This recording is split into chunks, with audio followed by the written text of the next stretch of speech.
حدیث نمبر 6، اس حدیث میں شرک سے بچنے کی بات ہے، جیسا آپ نے پچھلی حدیث میں بھی دیکھا، لیکن اب اس آدمی کا بیان ہے جو شرک سے نہیں بچا۔ پچھلی حدیث میں اس کا بیان تھا شرک سے بچنے والے کے لیے کتنی امید ہے، لیکن اب حدیث ہم دیکھیں گے کہ آدمی افسوس کرے گا آخرت میں، کاش میں شرک نہیں کرتا، کاش میں شرک نہیں کرتا۔ انس بن مالک رضی اللہ تعالیٰ عنہ سے روایت ہے، عن انس رضی اللہ عنہ عن النبی صلی اللہ علیہ وسلم قال یقول اللہ تعالی لأہون اہل النار عذابا یوم القیامہ، قیامت کے دن اللہ تعالیٰ ایسے شخص سے جس کو جہنم میں سب سے کم عذاب ہوگا، سب سے کم عذاب والا آدمی، اس سے اللہ تعالیٰ قیامت کے دن کہے گا لو ان لک ما فی الارض من شیء اکنت تفتدی بہ، اگر زمین بھر کے سب کچھ تیرے پاس آج ہوتا، مال و متاع، خزانے، عمارتیں، جھرنے، نالے اور ندیاں اور سب کچھ تیرے پاس ہوتا، آج بڑی بڑی عمارتیں سے لے کے محلات، سب کچھ تیرے پاس، باغات سب ہوتا، لو ان لک ما فی الارض من شیء اکنت تفتدی بہ، آج جہنم سے بچنے کے لیے تو وہ دے دیتا، اپنے بدلے فدیہ دیتا اس کا، فیقول نعم، کوئی کہا ہاں اگر میرے پاس ہوتا تو میں دے دیتا، اپنے آپ کو جہنم سے بچانے کے لیے میں وہ سب کچھ دے دیتا جو دنیا میں ہے، اگر اس کا مالک ہوتا میں سب دے دیتا میں۔ فیقول اردت منک اہون من ھذا، اللہ کہے گا میں نے تو تجھ سے اس سے بھی کم کا مطالبہ کیا تھا، اس سے کم کا مطالبہ کیا تھا۔ وانت فی صلب آدم، جب تو آدم کی پیٹھ میں، صلب میں تھا،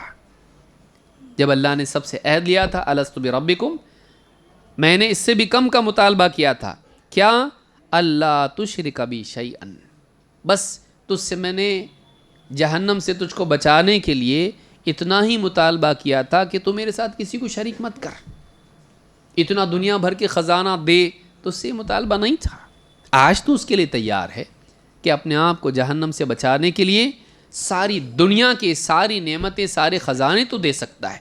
تو اس سے یہ تھوڑی نہ مانگا تھا، بس اتنا مانگا تھا میرے ساتھ شرک مت کرنا، جہنم سے تجھ کو بچاؤں گا، بس اللہ تشرک بی شیئا، لیکن کیا ہوا؟ فابیت، لیکن تو نے یہ بات نہیں مانی، تو نے انکار کیا، فابیت الا ان تشرک بی، تو نے بات نہیں مانی اور شرک کیا تو نے میرے ساتھ، تو اب نکل سکتا جہنم سے؟ یعنی قیامت کے دن جہنم میں جانے والا مشرک اس کے لیے بھی تیار ہو جائے گا کہ اگر میرے پاس دنیا بھر کی ساری چیزیں ہوتی وہ سب دے کے میں اپنے آپ کو بچا لوں، کیا کام آئے گا پیسہ؟ دنیا کے مال و متاع کی کیا قیمت ہے؟ اپنے آپ کو بچانے کے لیے وہ دینے کے لیے تیار ہو جائے گا، لیکن آخرت میں کچھ دے دلا کے چھٹی ہو سکتی؟ جو تجھ سے مانگا تھا وہ نہیں کیا تو نے، جو تجھ سے مانگا تھا وہ نہیں کیا، تجھ سے بس ایک چیز مانگی تھی، میرے ساتھ شرک مت کرنا، اور وہ بہت آسان تھا، وہ کوئی کرنے کا کام بھی نہیں تھا، وہ بچنے کی چیز تھی، بس شرک مت کر، توحید کا اہتمام کر، اتنا کر کے آتا، یہ سب دینے کی ضرورت نہیں پڑتی، تو اس کو جہنم سے بچا لیا جاتا، چاہے کتنے گناہ تیرے کیوں نہ ہو۔ قیامت کے دن اہل توحید، اس کے بالمقابل آپ دیکھیے ابن ابی عاصم نے اور بہت سارے محدثین نے اس کو روایت کیا ہے، قیامت کے دن بعض ایمان والے، توحید والے جہنم میں جائیں گے گناہوں کی وجہ سے، مشرک بھی جہنم میں ہوں گے، ان کو تانا دیں گے، کہیں گے کیا فائدہ ہوا تمہارے اسلام کا، کیا فائدہ ہوا تمہاری توحید کا؟ لات اور عزا کی عبادت کرنے والے کہیں گے کہ ہم بھی جہنم میں آ گئے نا، تم بھی آئے نا جہنم میں، کیا فائدہ ہوا تمہارے ایمان کا اور توحید کا، کیا فائدہ ہوا تمہارے اسلام کا؟ اللہ تعالیٰ کو ان کی اس بات سے غصہ آئے گا، اللہ تعالیٰ حکم دے گا تو ان سارے ایمان والوں کو، مسلمانوں کو، توحید والوں کو جہنم سے نکال دیا جائے گا۔ اس وقت میں مشرکین جب دیکھیں گے کہ یہ سارے ایمان والے جہنم سے نکال دیے گئے، اس وقت میں وہ تمنا کریں گے کاش ہمارے پاس بھی ایمان ہوتا، ہمارے پاس بھی توحید ہوتی تو ہم کو بھی جہنم سے نکالا جاتا۔ اسی لیے قرآن کریم میں اللہ نے فرمایا ربما یود الذین کفروا لو کانوا مسلمین، ایک وقت آئے گا ایسا، ایک وقت آئے گا جب کفار اس بات کی دلی تمنا کریں گے کاش وہ مسلمان ہوتے ہیں، وہ کون سا وقت ہے جب وہ تمنا کریں گے کاش ہم مسلمان ہوتے، کاش ہمارے پاس اسلام ہوتا، کاش ہمارے پاس توحید ہوتی. جب وہ دیکھیں گے کہ ایک ایک کر کے سب ایمان والے توحید والے جہنم سے نکالے جا رہے، سب پاپی گناہ گار، کوئی کیا کیا کوئی کیا کیا، سب کو نکالا جا رہا، توحید والا جا رہا ہوں میں، یہاں نکل رہا وہاں سے، سب کو نکالا جائے گا اور ان کو نہیں، تم یہیں رہو،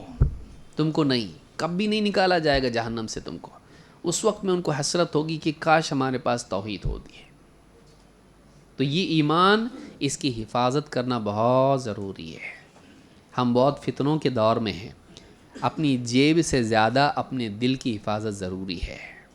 جیب کٹی تو چلے گا، پیسہ پھر ملے گا، ایمان پہ خاتمہ اگر نہیں ہوا ہمیشہ کی بربادی ہے. اپنے ایمان کی حفاظت کرنا چاہیے. اس حدیث کو جو میں نے ذکر کی، امام البخاری مسلم دونوں نے روایت کیا ہے. صحیح بخاری حدیث نمبر 6557، صحیح مسلم حدیث نمبر 2805، الفاظ بخاری کے ہیں. اس سے معلوم ہوتا ہے کہ قیامت کے دن ایک مشرک اپنے بدلے دنیا کا سب کچھ دینے کے لیے تیار ہوگا، لیکن وہ وہاں کام نہیں آئے گا، کچھ کام نہیں آئے گا. آخرت میں مال کام نہیں آئے گا، آخرت میں صرف ایمان کام آئے گا، اعمال کام آئیں گے.